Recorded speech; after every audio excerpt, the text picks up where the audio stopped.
Hello po, magandang araw sa ating lahat. Okay, samahan niyo po ako. Andito po tayo ngayon sa San Jose del Monte, Bulacan, sa SMCD upang magbigay update sa ginagawang MRT-7. So mula dito sa SM San Jose del Monte, patungo tayo ngayon sa SM Fairview upang magbigay update sa katayuan ng MRT-7.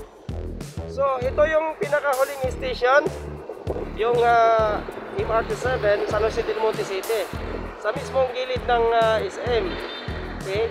Yan mismo sa may Kakahuyan, sa may Bangin. Yan yung station 14. Okay? San Jose del Monte City Station. So ito po yung Quirino Highway. Okay, punta tayo sa unahan para makita natin yung strategic location. Dito po tayo ngayon sa harap ng Sabano Park. Ito po yung Quirino Highway na kung saan dito karoon ng mga poste. So, tatagos dito sa may kurba. Okay, papunta po ito ng SM San Jose del Monte. So dyan mismo sa may Kakahuyan, dyan po mismo magkaroon ng Station 14 or MRT-7 San Jose del Monte Station. So dyan po tatagos. So hindi na dito sa sa harapan ng SM or dito sa may pakurba ang station dahil nakaka-apekto na masyado ng ng traffic pagka ito ay ginagawa. So mas maganda dyan na lang sa may sa may unahan konti para hindi maka-obstruct. Okay, so papunta tayo ngayon doon sa papunta tayo, didaan tayo ng Dipo saka papuntang SM Fairview. Mula doon sa San Jose del Monte, dito po tayo ngayon sa North Caloocan sa may Malaria o kay Tala. Ito po yung pinakahuling poste na ginagawa. Meron na siyang rebar. Yung purma na lang ang ilalagay. Yan o. Sa tapat nito, ito yung magiging Station 13 o kaya ay Tala Station. Kung sa unahan, formado na yung mga poste. Spearhead na lang ang kulang. Itingin natin kasi ito yung pinaka naapektuhan kasi ng traffic nung ginagawa itong mga poste. Sa unahan, meron pang ginagawa. Sisilipin natin kung natapos na yung isa na lang din na poste bago tumawid ng stoplight. Okay, so dito sa harapan natin guys, ito yung Station 13 at napakaganda yung progress dito dahil ito nakapurma na yung pinakahuling poste. Okay, na nagkukos ng napakalaking traffic. So pagkatapos nito, na lang, spearhead. Tulad nitong sa unahan, ayan, tapos na yung poste, mga spearhead lang din ang kulang. So ilang mga poste lang dito, papunta doon sa may unahan, sa may staples, anon ko, may mga na lahat. Halos matatapos na yung mga spearhead doon. So ito na lang po na area na ito ang tatapusin. So matanggal na yung pag na-clear yung nasa baba, makadaloy na maayos yung mga sasakyan tulad ng bus. Sa unahan, titingnan natin yung mga huling kaganapan dahil mga 2 o 3 poste na lang din po na dinanaanan natin noon na ginagawa nila. Sana natatapos na po. So dito po tayo ngayon sa harap ng Sepels. Ito po, tinatanggalan ng forma. So meron na siyang spearhead. Mga ilang poste lang doon sa unahan ng harap ng Metro Plaza. Okay, papunta po ito ngayon doon sa Fairview. So yun po yung Sepels. Ito na po yung mga poste sa unahan. Meron na rin po mga spearhead.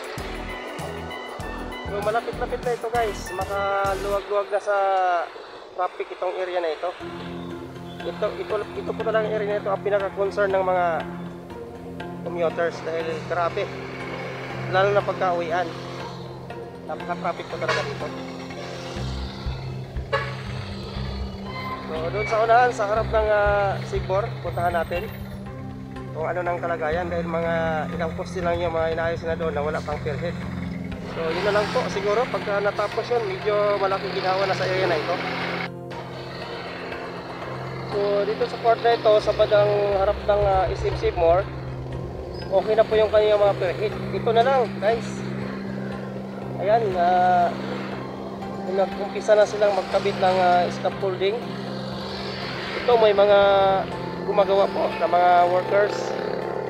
Okay, so itong area na ito, yung pinaka-concern na area na napaka-traffic talaga, ito na lang, dalawang poste na lang ang kanilang binabanatan o pinapaspasan. Itong dalawa na lang area na ito. Ito yung dinadandaanan natin, wala pa itong buhos, pero ngayon okay na, tinatanggalan na ng forma. Yan, habang sagsagan, nagtatanggal sila ng forma. Yan. May isa tayong isa sa pinaka-concern nandoon sa unahan, dahil halos nakabitan na ng mga spearhead. Doon sa unahan, lapitan natin, mag-iisa na lang na walang spearhead. Okay, so bago tayo pumunta, dumaan sa depo, pasadahan muna natin. Sa unahan konti, ito, tapos na yung pagbuhos ng spearhead. Bali, tinatanggal na nila yung mga forma.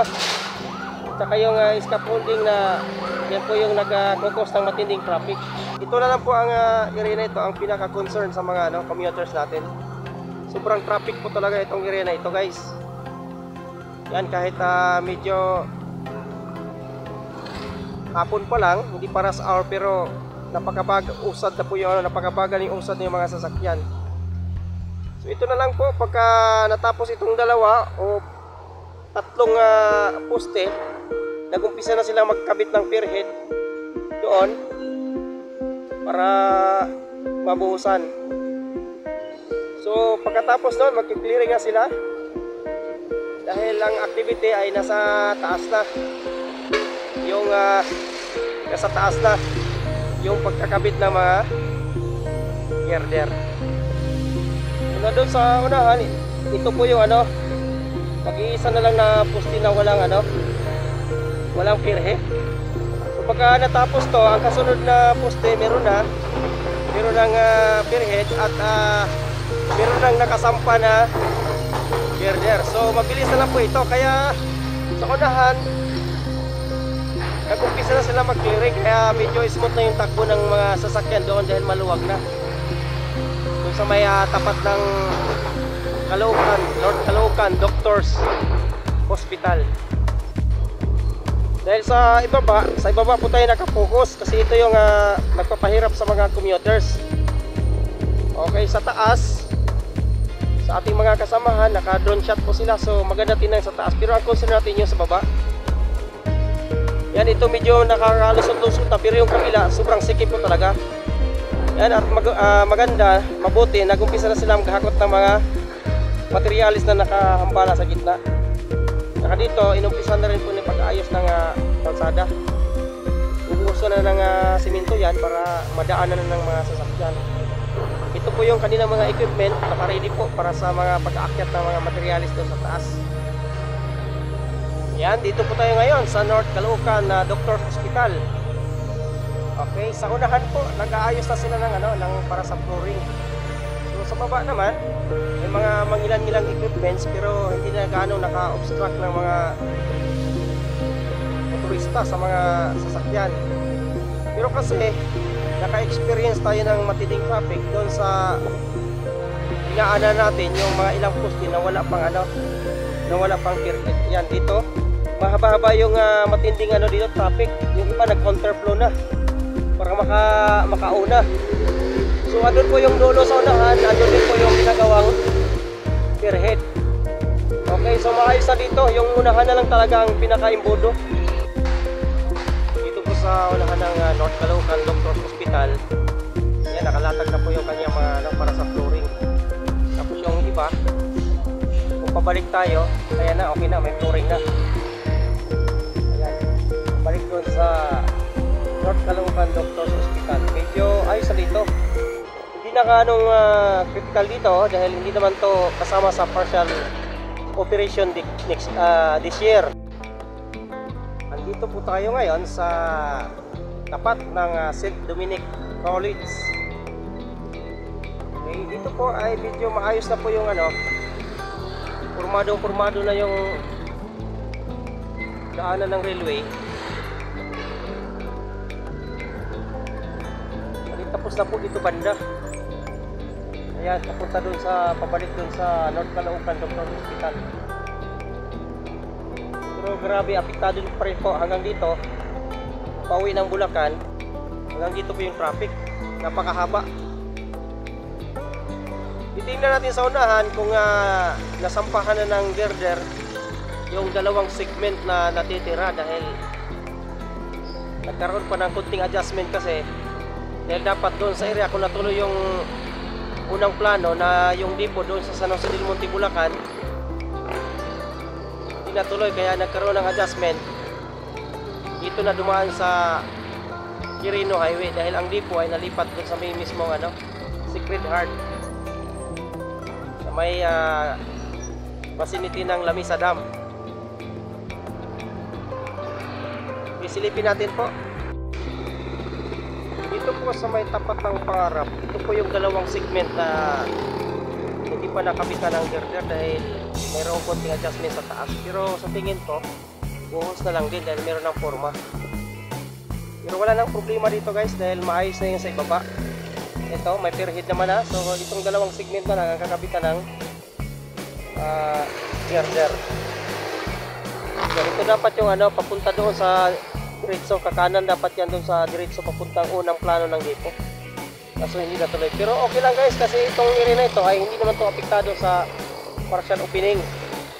Ang concern natin yung sa baba dahil sa mga materialis, mga tulad ng scaffolding na nakaharang o naka-obstruct sa mga biyahero.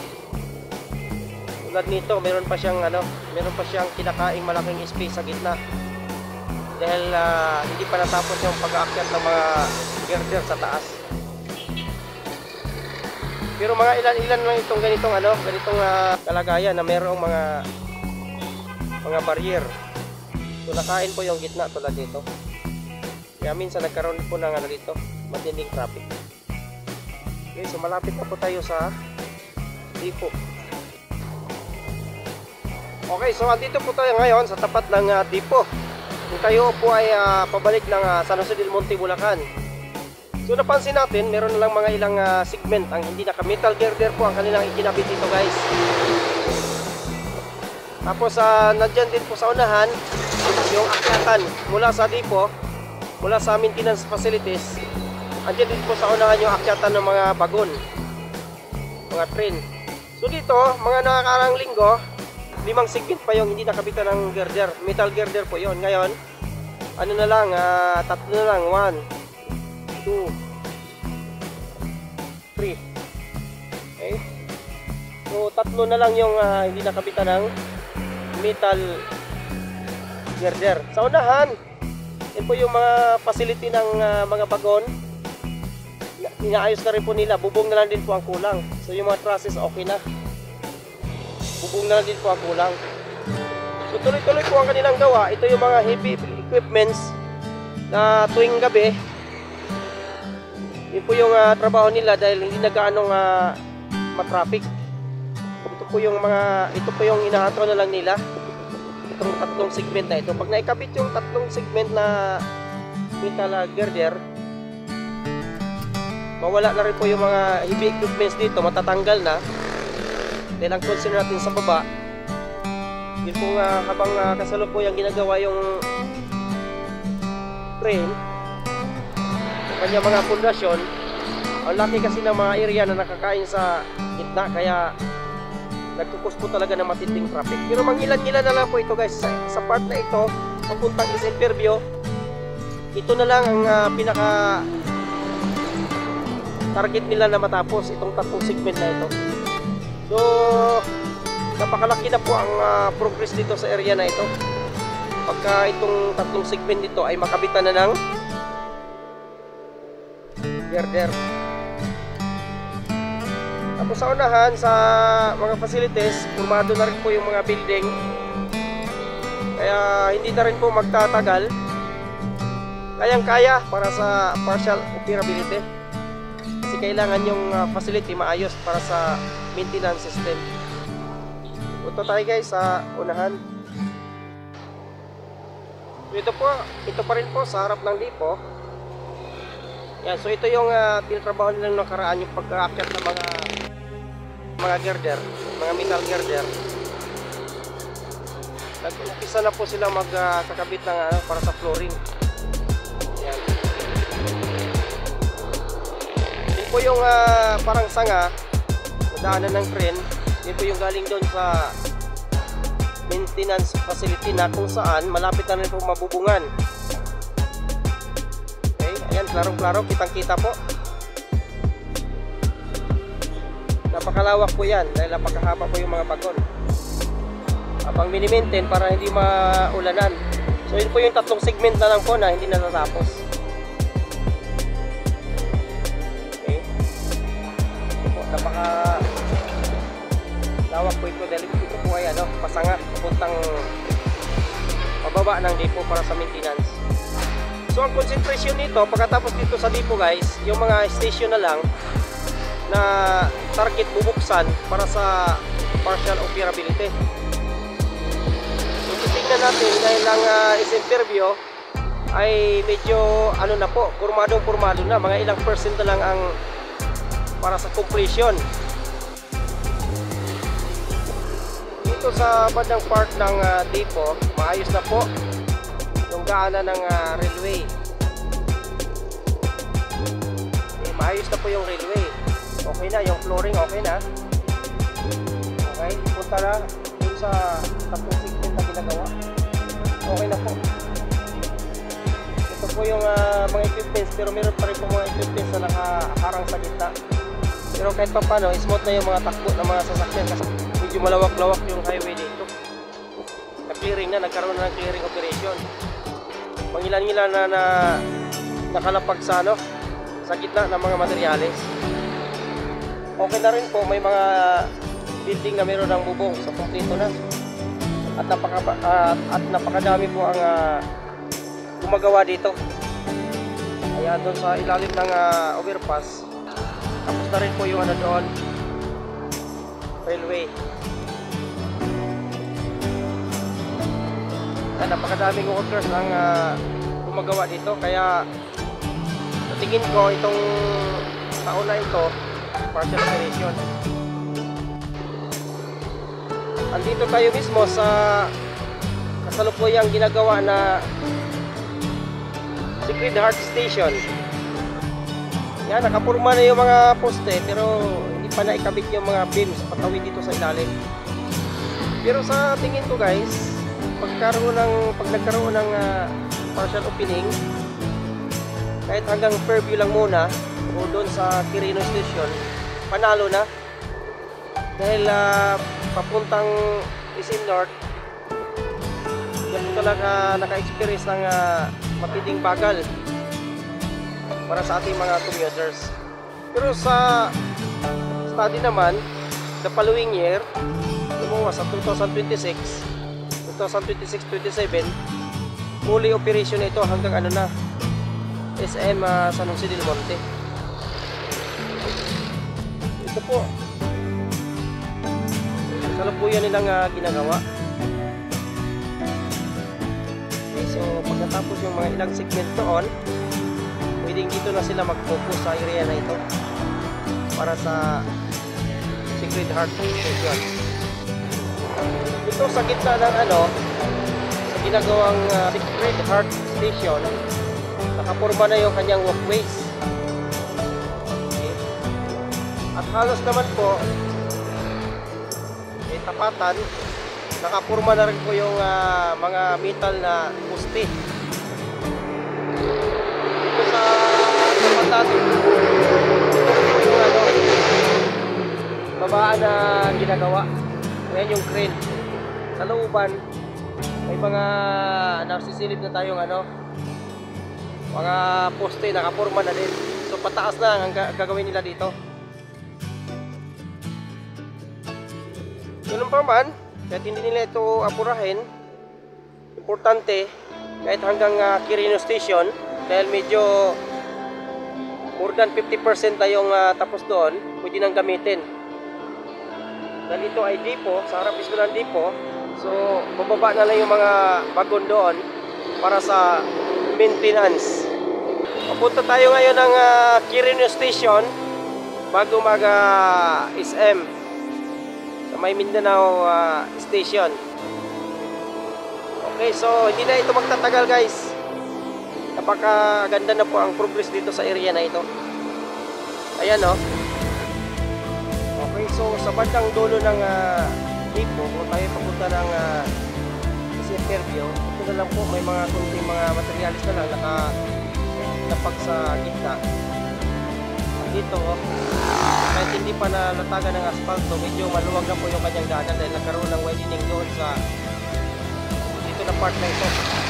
Malapit-lapit na rin po ito matataga ng asfalto. Ito may mga equipments pang naka parking sa gitna, pero medyo maluwag na. Ito yung tapat ng depo. Diyan po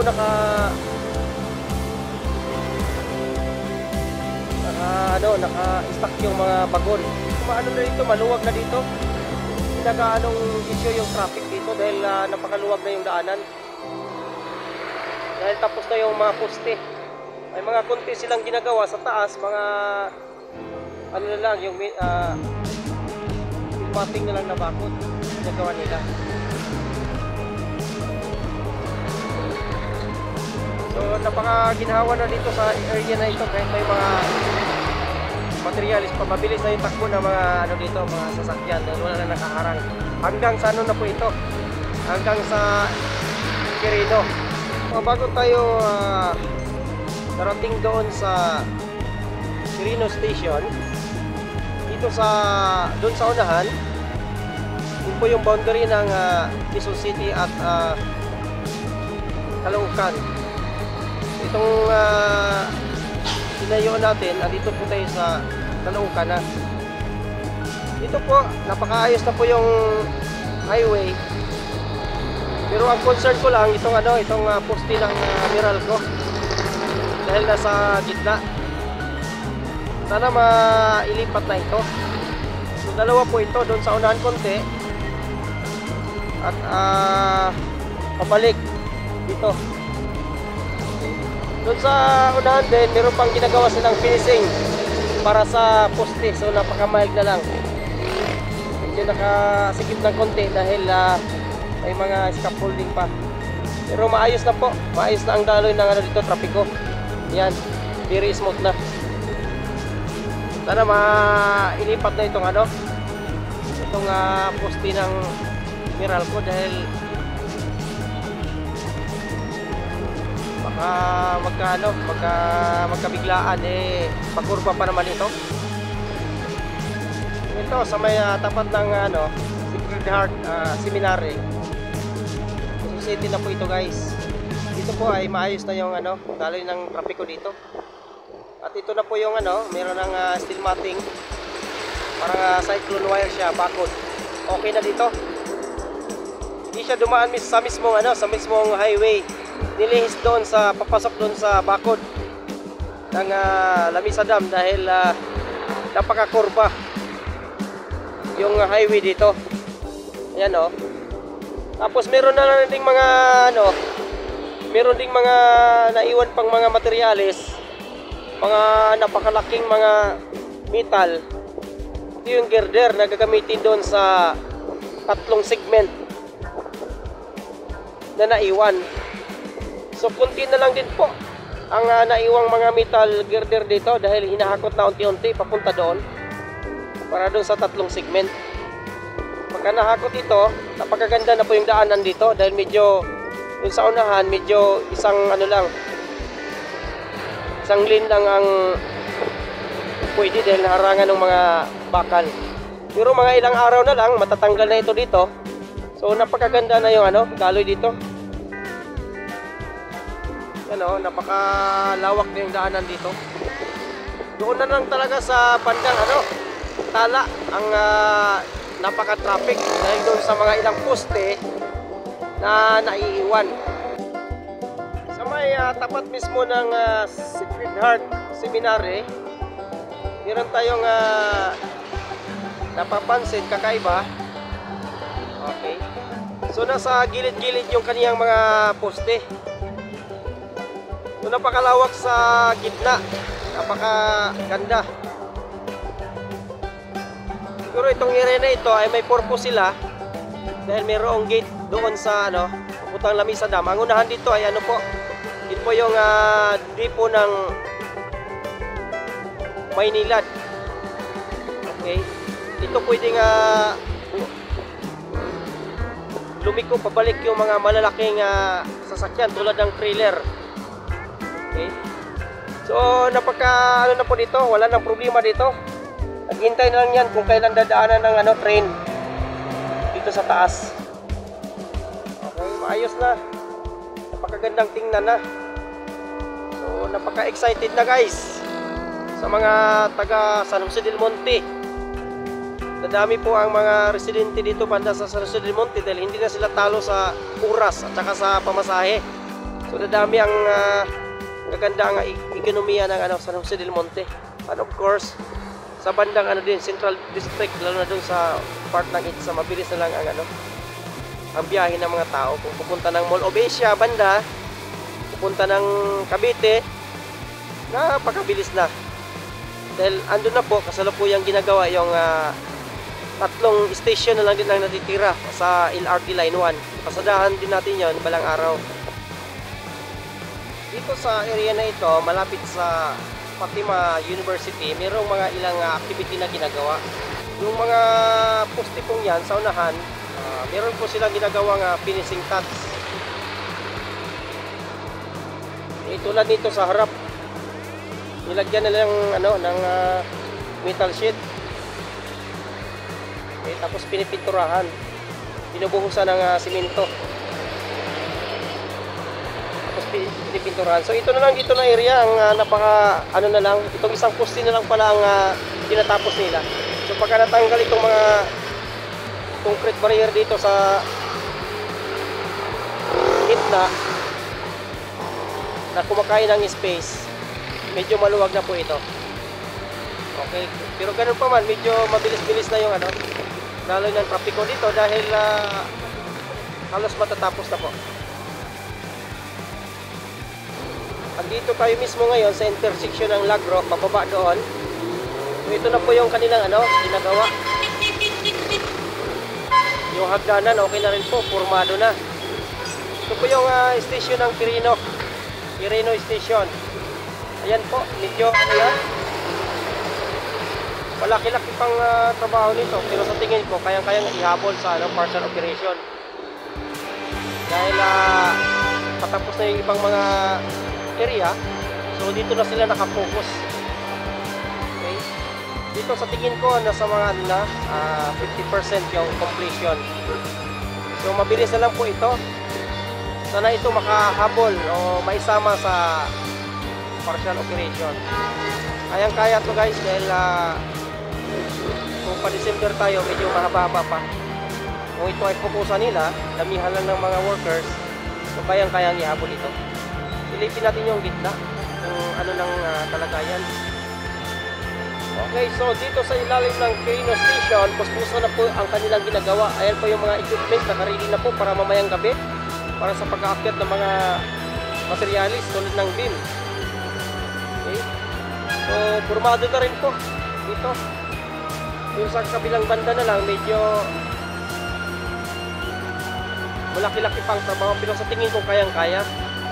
At saka yung kabilang babaan ng station, okay na, formado na. Actually may pintura na po yan, ibig sabihin ayos na yung labas sa loob, finishing touches na lang siguro. Napakadami po ang gumagawa dito sa area na ito. Okay, sa taas po yung yung meron ng flooring dito, lang po yan, tukod. Yan po ang tukod ng mga poste para doon sa flooring ng babaan mismo ng mga commuters.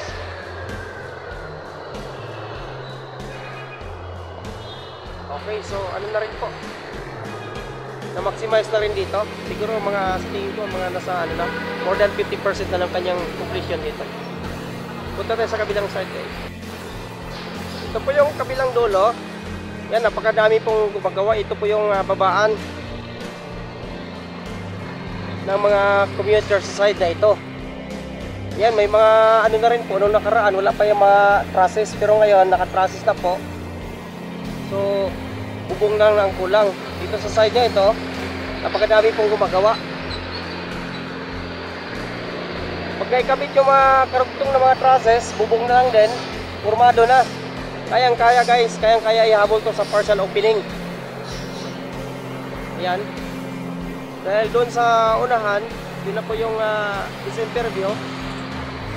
Maayos na po doon, wala nang nakahambala sa ilalim ng mga mga gumagawa. Dito na lang sa area na ito, kaya medyo medyo may konting kasikipan dahil may mga equipments pa tulad niyan. May mga heavy equipments pa, may piloder, may pison. Medyo mabagal-bagal yung sasakyan dito. Tapos sa gabi, ino-close yung kabilang side, so counterflow. Kaya pagdating ng mga alas 10, napaka-traffic na dito sa area na ito. Dahil nadaanan ko na po ito noon. Okay, so ano na rin po ito, kayang-kayang ihabol. Kaya sa tingin ko, ito na lang na station ang matatamaan ng partial opening bago magdipo ang malaki-laking trabaho. Pero nakapurma na yung kanyang mga pundasyon. Yung kanyang babaan dito, medyo na, buhos-buhos na lang ang kulang.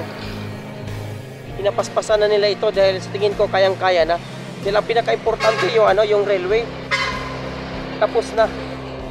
Nakakonsentrate na lang sila ngayon sa station. So ito po ang Quirino Station. Malapit na po tayo doon sa unahan konti ang Mindanao Station, doon sa may SM Fairview. Tara, nagkaroon na ng konting traffic dito dahil babaan po yan. Okay. Tapat mismo ng Ayala Mall at saka sa SM Fairview. So doon sa unahan, ano po yung station, yun po ang huling update natin. Okay, so itong area na ito ay pasok pa ng Regalado Avenue. Pero yung station ng MRT, tinatawag pa rin na Mindanao Avenue dahil supposed to be, andun po sa unahan yung Mindanao Avenue. Ito dapat banda yung magiging station, kaso lang na-move, napunta doon sa tapat mismo ng SM. Pero ang nangyari, tinatawag pa rin siyang Mindanao Station dahil meron ng Regalado doon sa may bandang FCM. Doon po talaga yung pinaka-station ng Regalado. So ito po yung Commonwealth Hospital and Medical Center. Napakalapit na lang po tayo sa itinatayong MRT station. Ayan na po. Ayun po yung SM. At ayan na po yung Mindanao Station. So pormado na. May mga kunting kinakumpuni na lang nila tulad ng babaan, tiyatan ng mga commuters. Ito po yung babaan ng MRT7. Almost done na rin po. Siguro mga finishing na lang kailangan dyan. Yan. Dito naman sa ilalim, yung activity nila, nag-umpisa na silang mag-clearing or nag-ayos ng mga sidewalks. Ayan. Punta na po yan doon sa unahan. Tapos dito sa ilalim ng station, ginagawa na po yung highway. Pinakayod na ng makina para lalatagan ng asfalto. Okay, so nasa na sila, ongoing na po yung kanilang clearing. Sa kabila, puntahan natin kung ano nang progress sa ginagawa nilang doon, walkways. Kung okay na ba. So andito na po tayo guys sa SM Fairview. Yan, napakalaki po ito. Pasyal po kayo dito. Sa dulo po, andun po yung ginagawang MRT7. Ito po, napakalawak na po. Napakaganda na po dito sa SM Fairview. Meron na ring tower. Yan. Nakatayog na tower. Maraming malls po dito. Pero sa tapat may Pure Gold, andun po yung Fairview Terraces, may Robinson. So halos kompleto na po dito, may Landers pa. So masarap pumasyal dito sa SM Fairview. Pero ang good news, malapit-lapit na po yung MRT7.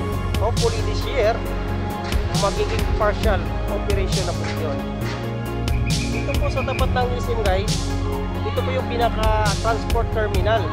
So dito po magpang-abot yung mga galing ng Camaren, Diparo, Villa Costa, Punta Novaliches. Dito po ang sakayan. So sa unahan may napansin tayo, may bakod na. So yun po yung siguro mag-expand sila para sa transport terminal. Kasi yun po yung pinakababaan mismo ng MRT7.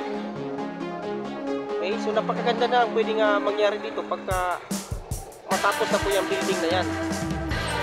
Siyempre of course sa taas niya sigurado kung magkaroon ng mga establishment tulad mga food chain.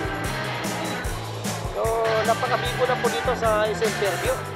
Napakadaming tao dito. So andito na po tayo guys sa pinaka MRT station sa gilid ng SM. Yan, makikita natin may mga malalaking hukay na yung ano.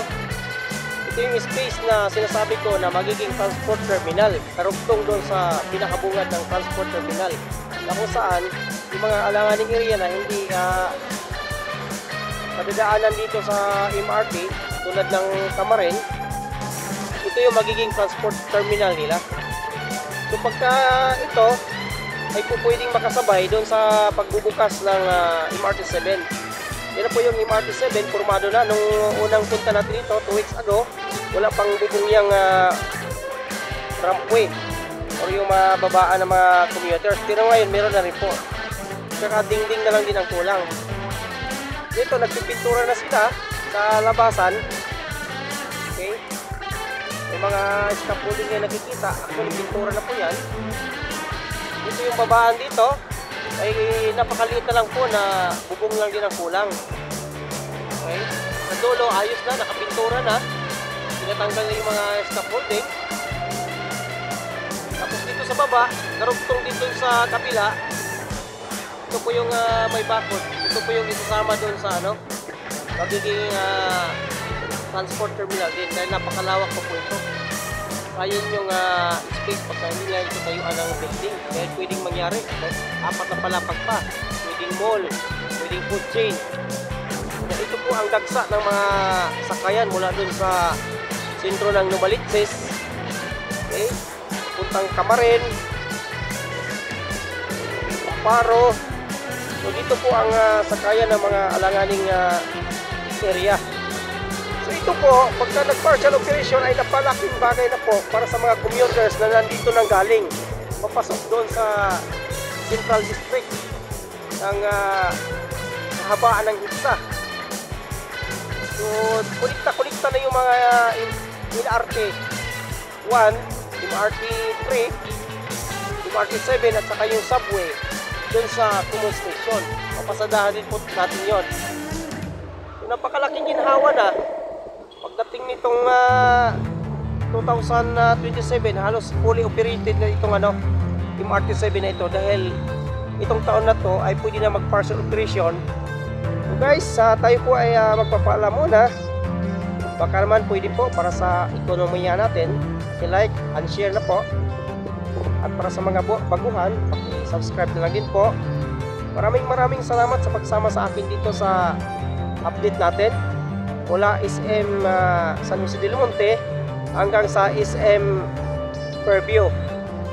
So hanggang dito na lang po muna tayo guys. Maraming salamat and God bless sa ating lahat.